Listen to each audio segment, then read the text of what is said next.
Tenemos el agrado de contar con la presencia de Carla Torsock, física médica acreditada, gerente de productos médicos, directora técnica en radioterapia, radioprotección y radiología. Fue profesora y encargada en la puesta en marcha del sistema de planificación y tratamiento y la unidad de braquiterapia del proyecto de IAEA en Sudán 1999. Se desempeñó como profesora de técnicos Guayaquil, Ecuador, Santiago de Chile y como profesora en el curso de IMRT en Buenos Aires. Cuenta con amplia experiencia de servicio en Europa, América del Norte, América Latina y África, y con varias experiencias exitosas en Suecia, Canadá, Brasil, Francia, España e Italia. Actualmente es gerente del Centro de Radioterapia de la Fundación de Arturo López Pérez en Santiago de Chile. Es especialista en física médica, experta en instalación de aceleradores lineales, sistemas de planificación de tratamiento, protección radiológica y radioterapia intraoperatoria. También se especializa en la implementación de software de gestión de la radioterapia. El Instituto Oncológico FALP es el primer centro de Chile en adquirir la última tecnología en radioterapia, radiocirugía robótica e incorporar el sistema de CyberKnife M6 y TomoTherapy HD.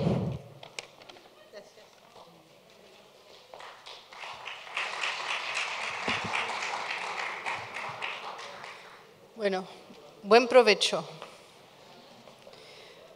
Voy a intentar de no quitarle el apetito.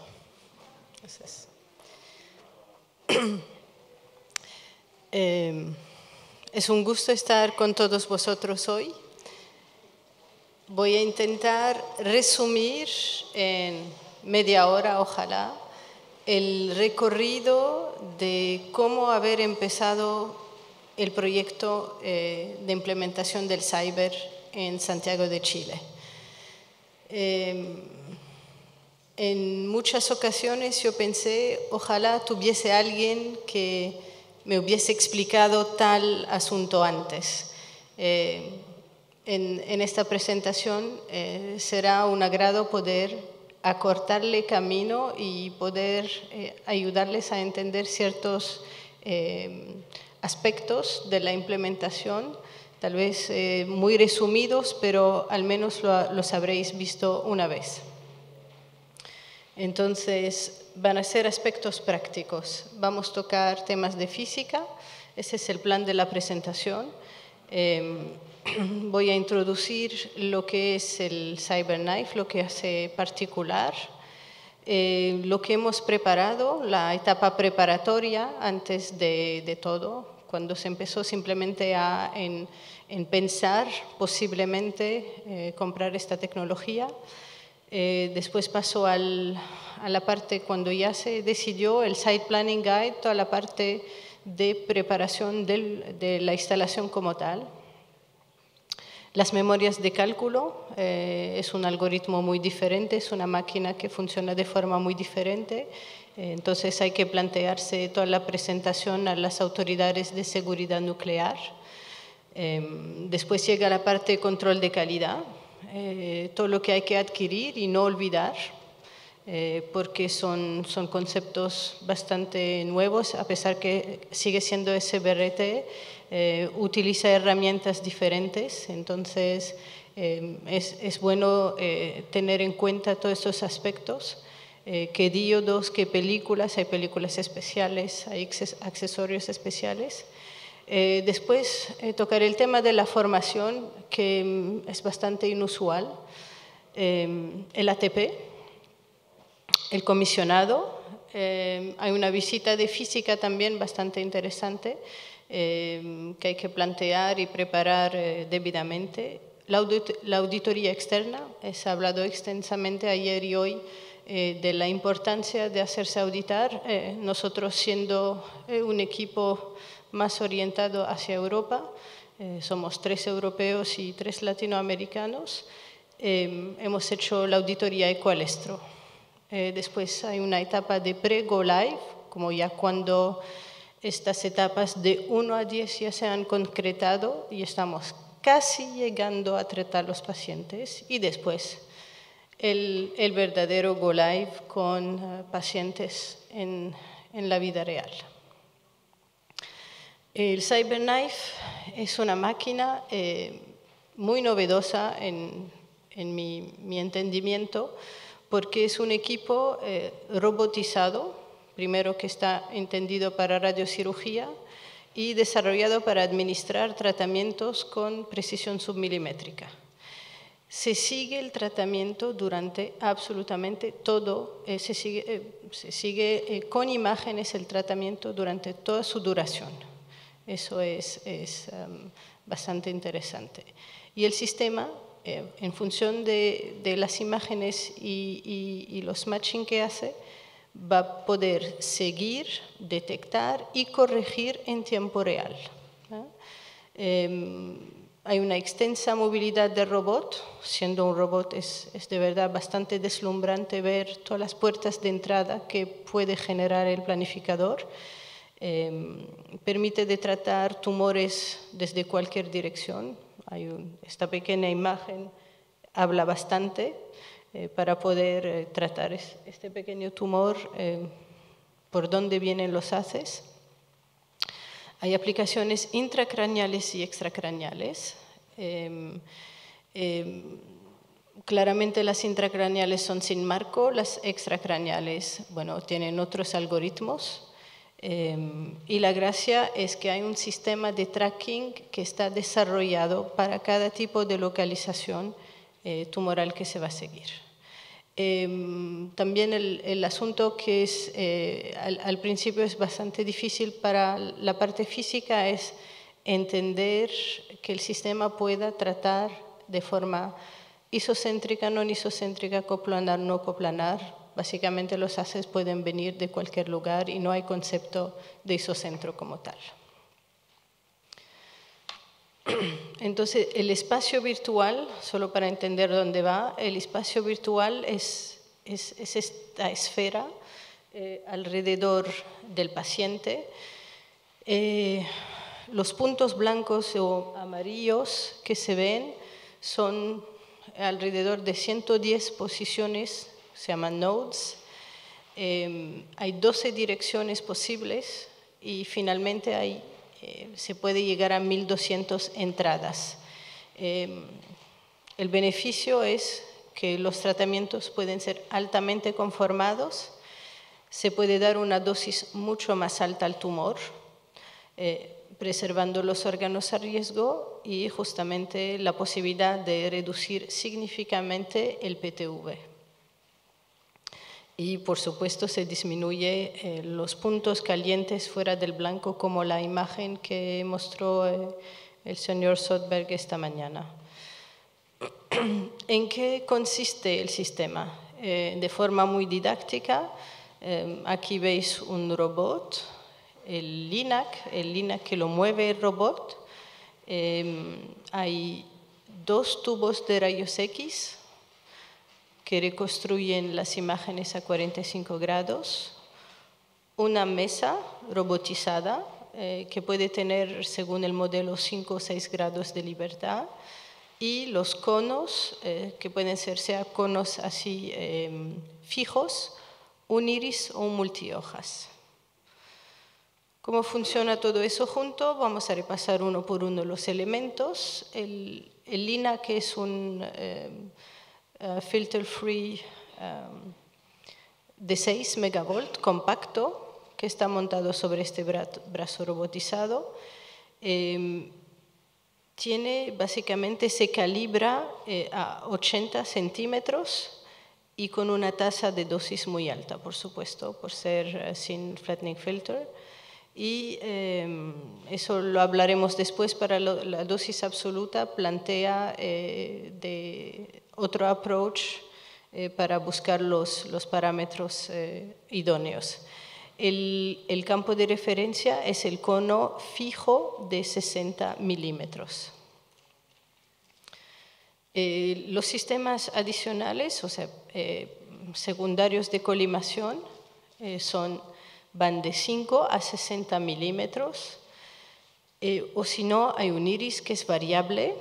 Hay que considerar que son dos aceleradores diferentes, o sea, si uno hace el commissioning del fijo, después hay que hacer el iris aparte, quedando el fijo como la base a la cual se van a normalizar todas las mediciones. Y después ahora hay una nueva herramienta que es también un multihojas que permite tener conformación y tamaños mayores al 60 milímetros. ¿Cómo funciona el sistema de localización de blanco? Estos dos tubos de rayos X en el techo van a dar irradiación que puede ir de 40 a 150 kilovoltios. El amperaje va a cambiar, va a ser el aprendizaje y el talento de los técnicos en saber escoger la buena técnica por la localización. Y hay dos detectores de silicio amorfo en el suelo que van a captar estas imágenes para transmitirlas. Se reconstruyen a 45 grados. La distorsión está corregida por el software de adquisición y se sigue el tratamiento se sigue la fracción durante todo el tratamiento. Y el robot va a poder, lo voy a explicar ahora, el tracking, toda la fuerza está en el tracking. Según los desplazamientos que se van a encontrar, la mesa va a poder moverse, como les dije aquí, la mesa RoboCouch va a poder mover, o sea, en los 3 sentidos y las 3 rotaciones. La mesa estándar va a poder solo hacer 2 rotaciones, no va a poder hacer el yaw. Y lo que encontramos que valía mucho la pena en términos de desarrollo propio y enfocado a mejorar el tracking es que hay un algoritmo específico para cada tipo de localización tumoral que pone el foco en lo que se mira mejor de dicha localización. Por ejemplo, para la parte cerebro va a ser el skull, que va a utilizar, no lo voy a explicar ahora en esta charla porque sería larguísimo, pero lo cubro esta tarde a las 3:30. Va a utilizar el brillo y el gradiente de esta imagen de cráneo. La parte spine va a utilizar una malla de 81 puntos, que va a ser una transformación no rígida de las estructuras óseas de las vértebras. El Synchrony es un sistema que pone un chaleco con unos detectores que van a seguir la respiración. Para también el pulmón es un sistema que además del movimiento va a buscar un tejido blando dentro del pulmón. Y el fiducial, bueno, la parte fiducial es lo más conocido, pero tiene algunas particularidades en la forma de hacer el tracking. Entonces, vamos a empezar por los preparativos. Imaginemos que estemos pensando en comprar un cyber. Mi forma de pensar ha sido en la época de ir a visitar centros ya operacionales.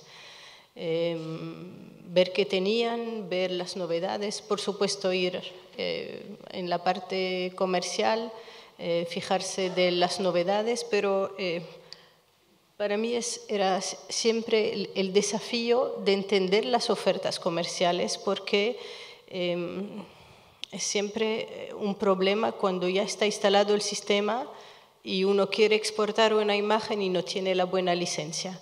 Uno quiere hacer tal tracking, no, usted no lo compró, usted no lo quiso, no lo cotizó, etcétera, etcétera. Entonces, esta lectura a la lupa de lo que se propone hacía parte como del paso número 1 de saber lo que necesitábamos. Por ejemplo, si teníamos los 2 algoritmos de cálculo, que son el RayPath y el Monte Carlo, si teníamos todos los tracking, el fiducial, el SCAL, el Excite, etcétera. Teníamos toda la parte DICOM, etcétera, etcétera. Y hemos comparado las herramientas. Después, en opciones adicionales, hay que ver, se preguntan a los centros, pero ¿cuánto te toma calcular un caso? Entonces, bueno, si te dice, me demoró 3 días, entonces hay que saber absolutamente que hay que tener más estaciones de trabajo, más planificadores. Entonces, esta es la parte donde uno decide, la verdad, voy a necesitar 3 estaciones de trabajo, 2, etcétera, en función del flujo. También hay licencias, al menos en la época, hablo de 4 años atrás, en la época había formas diferentes, se podía adquirir un dose rate diferente, una tasa de dosis de solo 800. Y en la época no había conexión a sistemas de gestión. Entonces nos fijamos que ya iba a salir y lo cotizamos de forma preventiva, que absolutamente tenían estas máquinas, Tomo y Cyber, que estar conectadas a nuestro sistema Paperless Mosaic.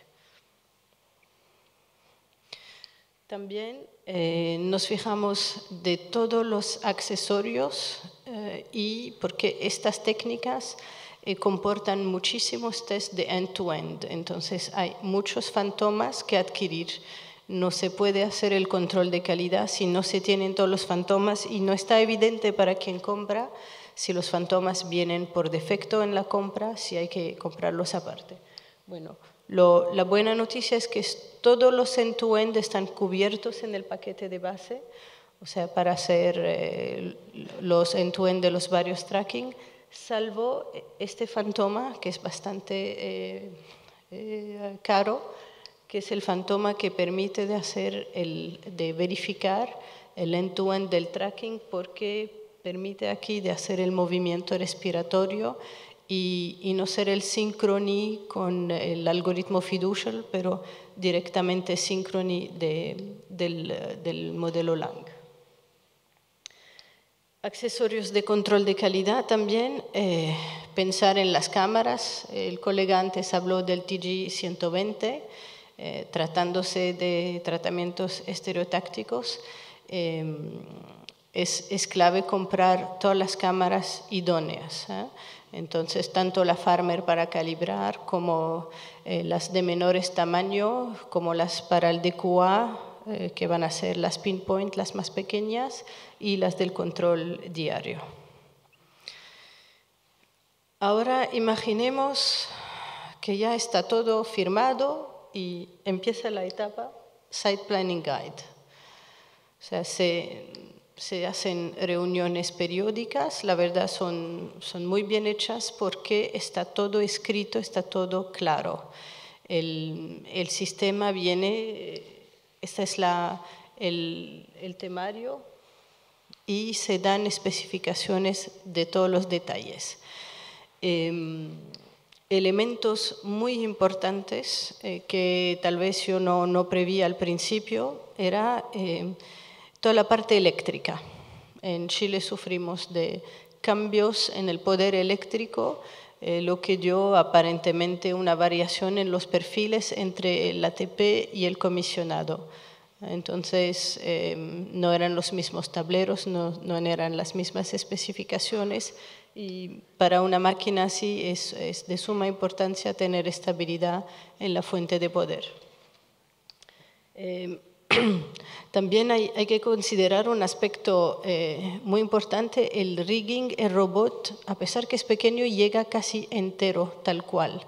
Entonces hay que prever en la obra por dónde va a transitar y cómo va a entrar. A nosotros nos implicó una parada de casi 4 meses porque para sellar el techo, acabar la construcción, se necesitaba entrar la máquina, instalarla y después sellarla hasta acabar la obra. Entonces eso implicó un tiempo totalmente inútil, donde se instaló la máquina, se le hizo el ATP y no se podía seguir comisionando.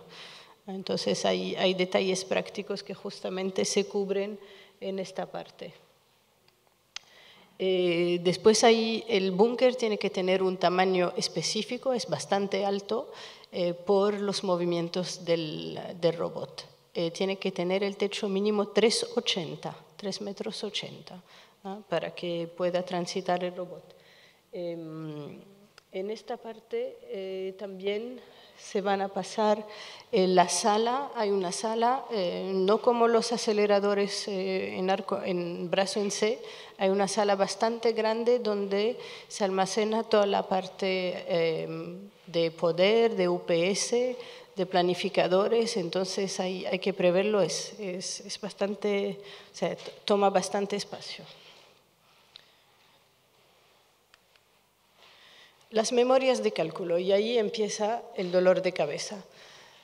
Las memorias de cálculo se inspiran del NSRP 151, pero es un capítulo totalmente aparte, en el sentido que uno cuando empieza a hacer los cálculos de blindajes no tiene idea de la carga de trabajo que eso podría implicar.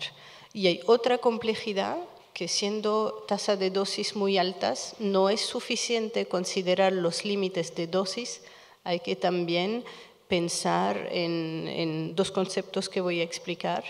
Esto está todo explicado tanto en el Site Planning Guide como en un capítulo en particular, pero tratándose de un tratamiento que es DCBRT, pero que crea también mucha difusión, se le da un coeficiente de difusión de 15, que es casi como, por ejemplo, lo que se utiliza en IMRT.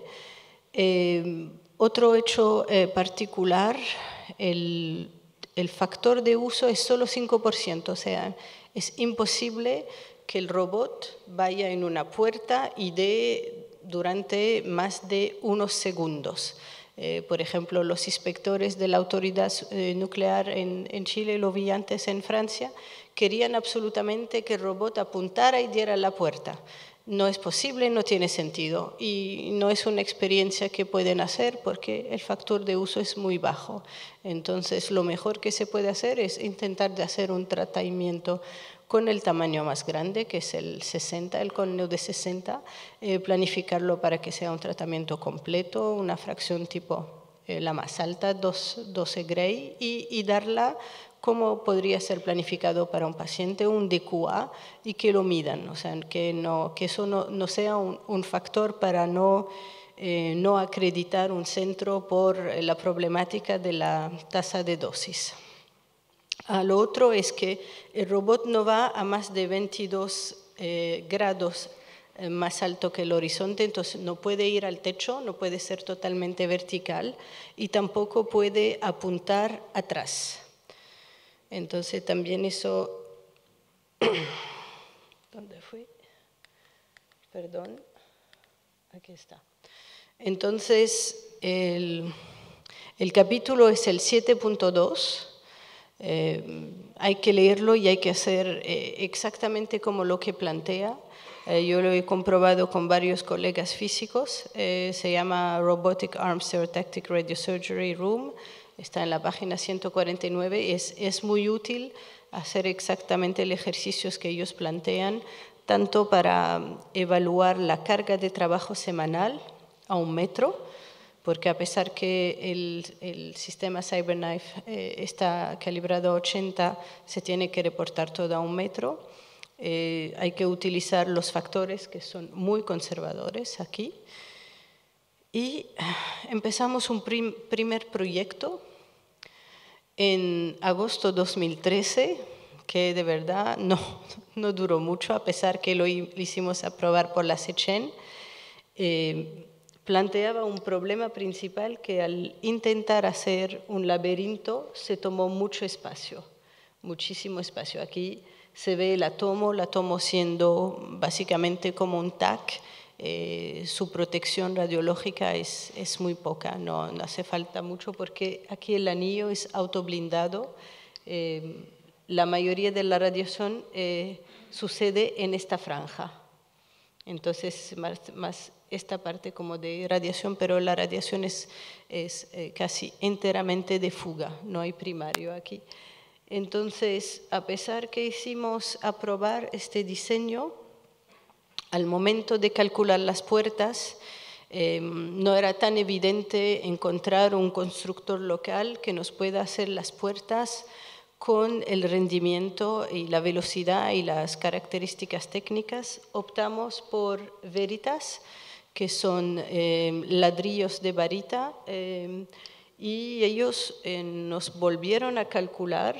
Yo cuantifiqué todo eso como público, 1 milisievert por año, inspirándome más en lo que se hace en Europa. Se pretende que aquí no hay ninguna razón de irradiar el personal. Entonces, además, yo encuentro que los límites en Chile son muy altos.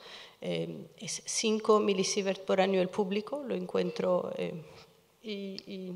imposible. Y entonces volvimos a calcular aquí los 3 búnkeres en línea con entrada directa. Hicimos sobre todo lo que para mi parecer era la parte fundamental, que es la parte colaborativa. Todo se planteó para ser acristalado, porque mi preocupación era no solo instalar las máquinas, que funcionen, que comisionemos. Mi preocupación principal era construir un equipo, que la gente trabaje juntos, que los médicos, los físicos, los técnicos estén capaces de colaborar y de aprender, porque es un ciclo de aprendizaje muy fuerte y era muy difícil en el proyecto anterior porque teníamos muy poco espacio en común y además el espacio frente a los búnkeres era muy poco, mientras aquí en las estaciones de control están totalmente diáfanas, abiertas y dan aquí a la parte sala de espera. Hay muy poco tiempo de tránsito, no se pierde tiempo en buscar pacientes en los pasillos y la parte colaborativa es bien grande. Basado sobre la experiencia en Europa, lo que vimos sobre todo, lo que ayuda mucho haciendo IGRT es poder dar el ok, sí, empiezo el tratamiento, o preguntar, que un técnico pregunte y nosotros estemos todos al lado aquí trabajando. Y no hay que buscar una persona al teléfono ni en otro piso, pero simplemente aquí eso fomenta el cross-training de poder trabajar juntos tan cerca de las máquinas. Ahora llegamos a la parte control de calidad. Siendo una máquina bien específica, tiene también sus controles de calidad específicos, empezando por el Baby Blue, que es un fantoma que lo propone Standard Imaging, y lo bueno es que teniendo los fiduciales y sabiendo que Cyber lo que tiene más particular es que el tracking se escoge durante la planificación. Entonces, todos los tracking, todos los fantomas, todos los controles tienen que estar ligados a la forma de seguir el tratamiento.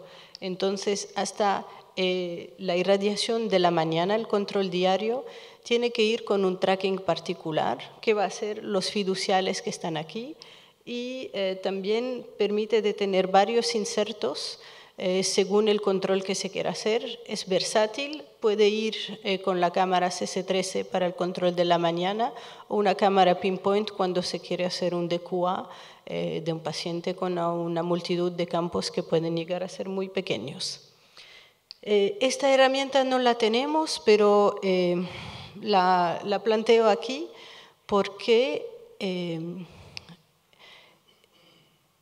el índice de calidad no habla mucho de un cambio de espectro, mientras el cambio en un perfil es bastante llamativo. Lo voy a mostrar después en la auditoría externa. Tuvimos una cierta deriva de los perfiles que nos asustó bastante y cómo poner la cuba en el Cyber es de verdad un acto de fe, es bastante específico, hay que hacer muchos chequeos, muchas verificaciones.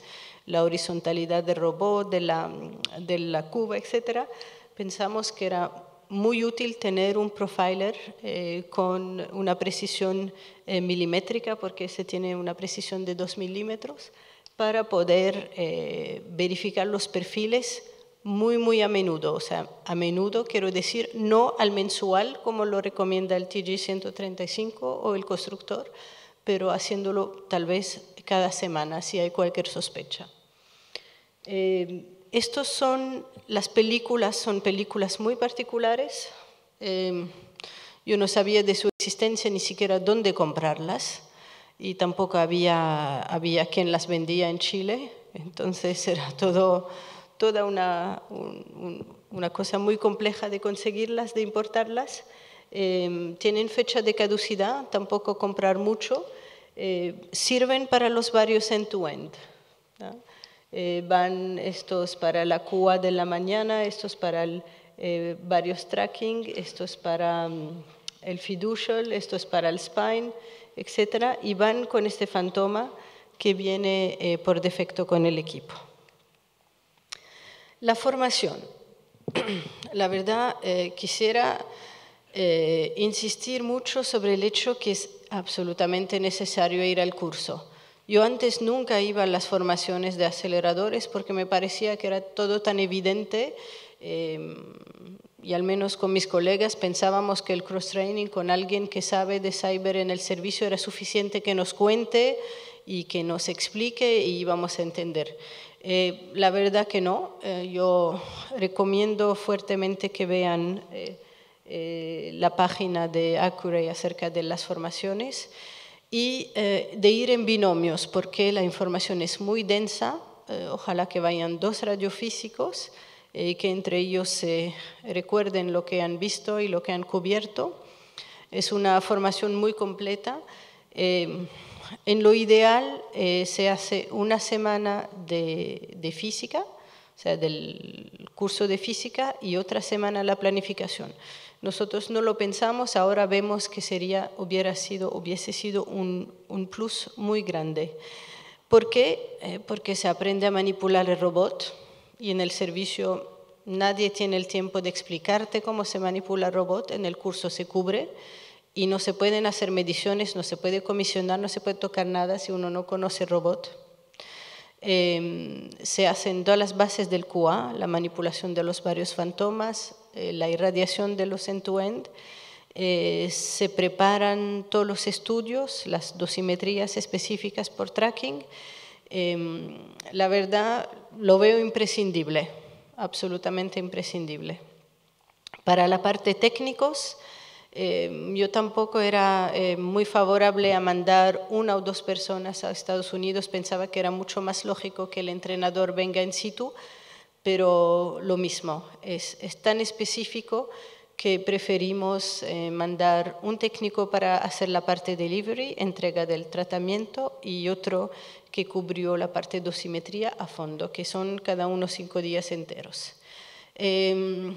Lo que queda, la parte muy difícil, es la parte de radioterapeutas, porque se tiene que concentrar para los constraints, para la parte fiduciales, para desarrollar los protocolos, a pesar que dicen sí, ahí están en la literatura, no se ponen en marcha solos, hay muchos detalles. Después el ATP. Llegamos, que instalamos todo, que expectamos todo, que compramos todo y finalmente esta máquina ya la pusieron en marcha, ya pasó la seguridad nuclear, nos aprobó de poder utilizar la máquina, los cálculos han salido buenos, no estamos sobreirradiando indebidamente el personal y viene el momento del ATP. Bueno, no es difícil porque es básicamente un precomisionado.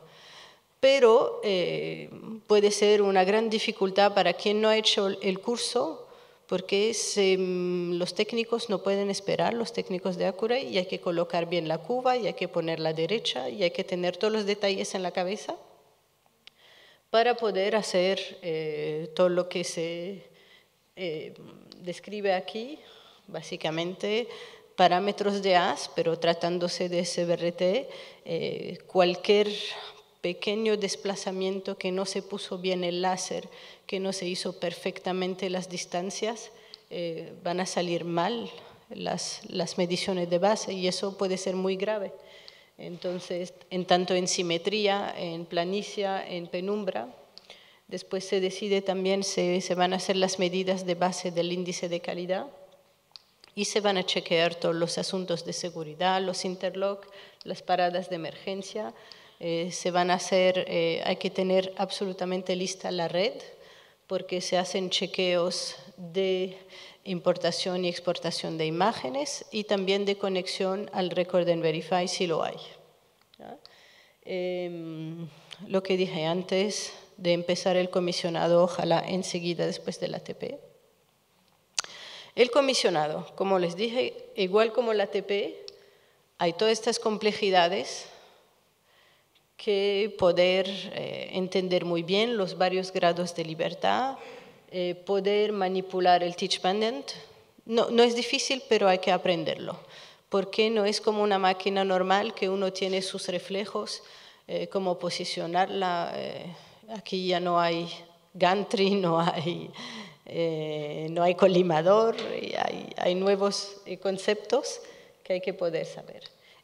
Calculamos una semana todas las mediciones de fijos, una semana de iris, una semana de entrada de datos al planificador y una semana para Monte Carlo y una semana de verificación. O sea, cuento corto, yo conozco expertos que lo hacen en 2 semanas, 2-3 semanas, pero para una persona que empieza hay que contar fácilmente 1 mes y medio. Los perfiles son muy sensibles, hay que tener mucho cuidado porque son la herramienta que mejor habla de un cambio en el espectro, de un cambio de energía, un cambio de índice de calidad. Se hacen en una resolución muy baja, así que los perfiles son larguísimos. Uno pone la cuba y espera 15-20 minutos a que acabe un perfil. Se hace para todos estos tamaños.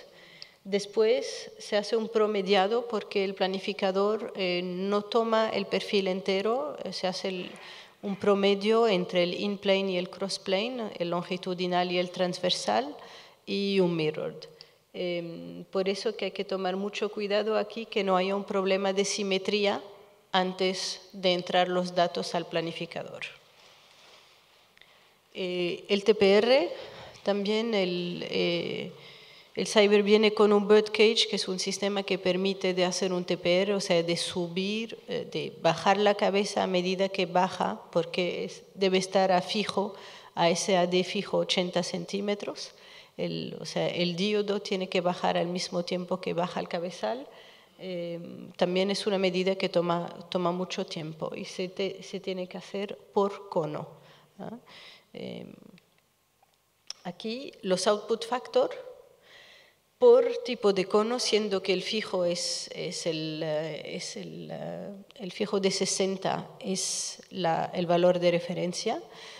Se recomienda, no hay artículos como tal, pero recomendación y comprobación con el paper de Francescon que habla justamente de la discrepancia que hay entre valores Monte Carlo y valores con otros díodos que no sean de PTW. Entonces, tomamos cuidado de comprar. Hay otra pequeña complejidad, diodos PTW, equipamiento IVA, absolutamente comprar los conectores de interconexión, si no, no funciona. Esto era un pequeño detalle que también nos tomó unos días.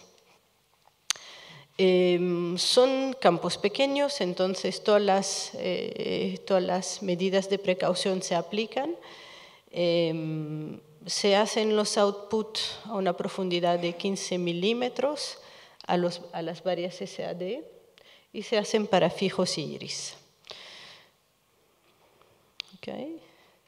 Después llega el momento que ya hemos medido todo, pero menos mal que Accuray sabe que no es una máquina, digamos, sencilla, no es difícil, pero no es sencilla, y entonces hay una visita de física que la verdad se agradece, porque viene un físico experto y nos ayuda.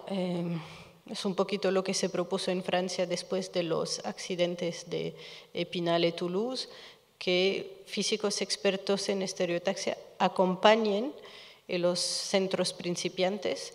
Es un poquito este principio, porque viene el experto que ha hecho varios Go Live y nos sigue, verifica con nosotros que nuestros datos están en el composite, que están dentro del rango de los 400 CyberKnife ahora en el mundo.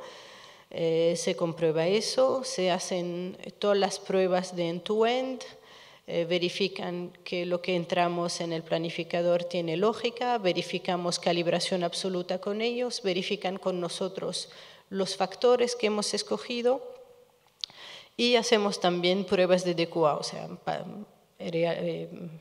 preparamos estudios ficticios de paciente que pasamos sobre Fantoma para ver qué tal funcionan. Los end-to-end los cubriré después un poquito mejor, pero es un Winston Lutz del pasado, como sabemos, aplicado con los nuevos fantomas que propone Accuray. Tienen también una herramienta específica para leer las películas y todos tienen que ser por debajo del milímetro, ¿no? Tanto el SCAL para intracraneal, el fiducial y el spine.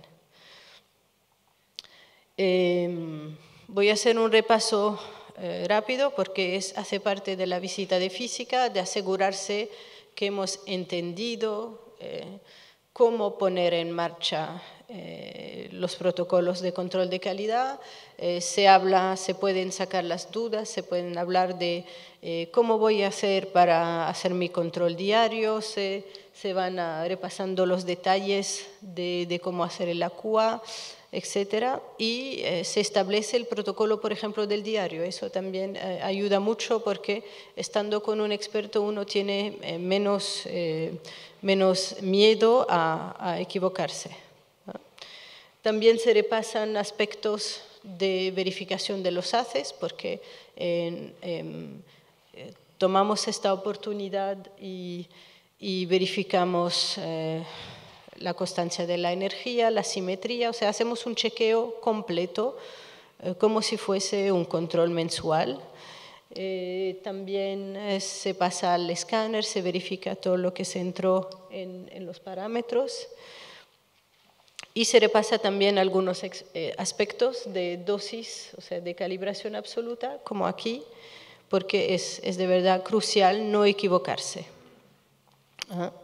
Entonces, lo que dijo muy brillantemente el señor Alfonso ayer, no lo voy a repetir con mis palabras, pero siendo campos particulares, se define justamente el formalismo para pasar del campo de referencia del Cyber, que es 60 milímetros, a SAD 80, a las condiciones que conocemos más clásicas, de SAD 100 centímetros y un campo 10×10.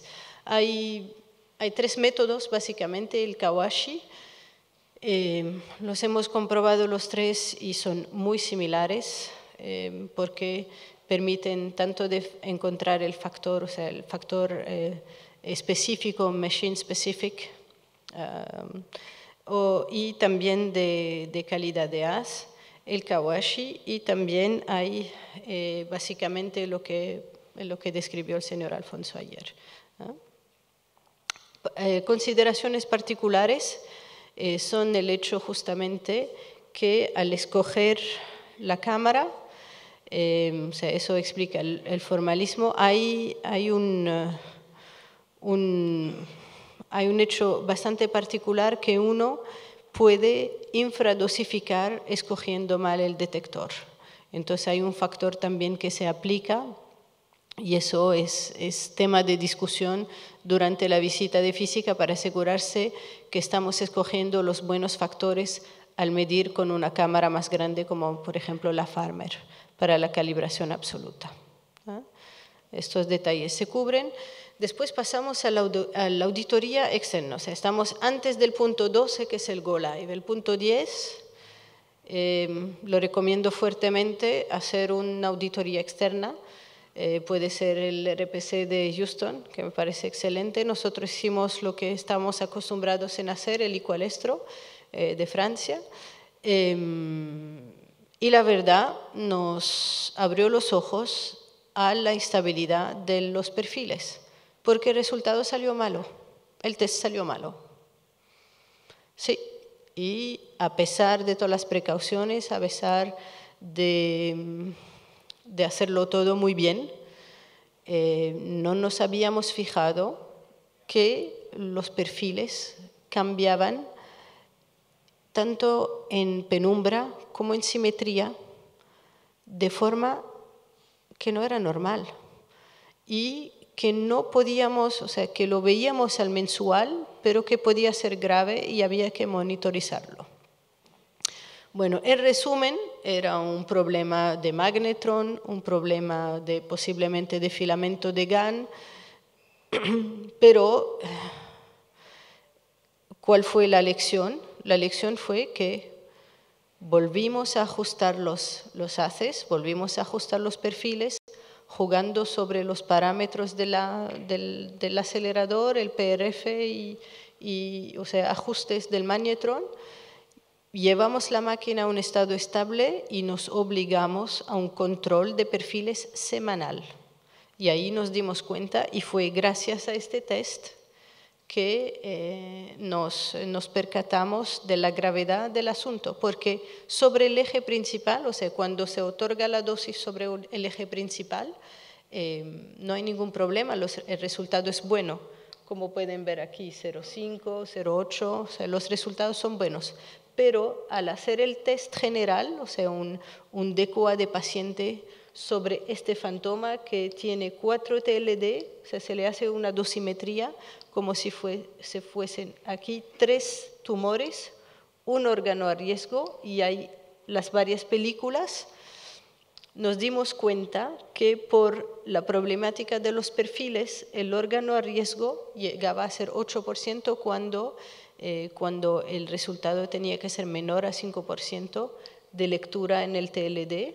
Aquí también las películas demostraban un distance to agreement que no era muy bueno, era bastante alto, era cerca del 5 milímetros, y era porque justamente todos los perfiles tenían este desplazamiento que al final, en la globalidad del tratamiento, pues no dio positivo. Lo volvimos a hacer y salió bien, pero ahora sabemos que es un asunto de cambio de espectro que no se nota al hacer el TPR solo, que hay absolutamente que hacer los perfiles. Casi acabamos. Sí, estamos en el pre-Go Live. Estamos casi listos, repasamos nuestro flujo, verificamos que nos conectamos perfectamente a nuestro sistema de gestión del servicio, que tenemos toda la inmovilización lista. No será llegar al último día y no tener las mascarillas, no tener los backlogs, no tener las barras de indexación. Se hacen test de reproducibilidad, de confort. Se estudia las imágenes primarias, preparamos los protocolos de cyber que tienen que tener cortes específicos y no pueden sobrepasar, no me acuerdo exactamente, pero 512 imágenes por estudio. El CT tiene que ser absolutamente sin contraste.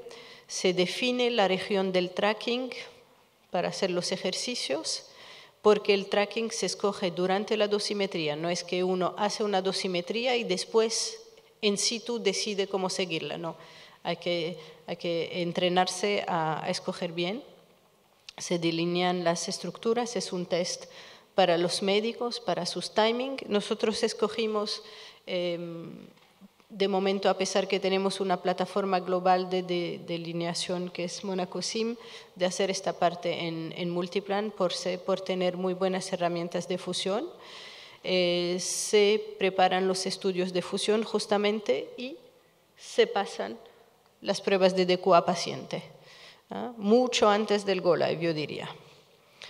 También pasamos bastante tiempo preparando la base de datos de MyQA, o sea, configurando aquí lo que hemos visto en el TG135, lo hemos configurado en D, o sea, D01, D02, etc. Son los test diarios que se programan como tareas y saltan al usuario. Así podemos organizar justamente todo el control de calidad y tener trend análisis y tener una documentación prospectiva.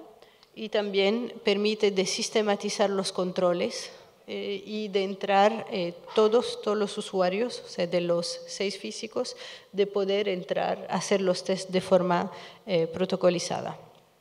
También aquí están los mensuales, no se ve muy bien, pero aquí están, se entran los valores y ahí sale el pass o el fail, si el test se ha logrado o no. Al final estamos todos listos, hemos hecho las 11 etapas anteriores y nos preparamos a hacer el Go Live. Pero es un poquito más complicado de lo que uno piensa. Escogimos no hacer todas las localizaciones tumorales, por ser un tracking diferente y un aprendizaje diferente para cada localización. Entonces empezamos por lo intracraneal, que es la técnica más sencilla y que más recuerda, por ejemplo, un Conbeam CT. Después fiduciales en hígado, después fiduciales de próstata y cada una básicamente necesitó un estudio de los flujos, una organización de la inmovilización, del flujo en pabellón entre los fiduciales, los exámenes que son diferentes para un hígado como para una próstata y también todos los controles de fiduciales antes del tratamiento. Se delinearon las estructuras, se procedió al cálculo de dosis y en un lapso de 2 semanas se procedió, o sea, una semana de preparación y una semana de Go Live, se juntan varios casos para poder documentar un buen Go Live.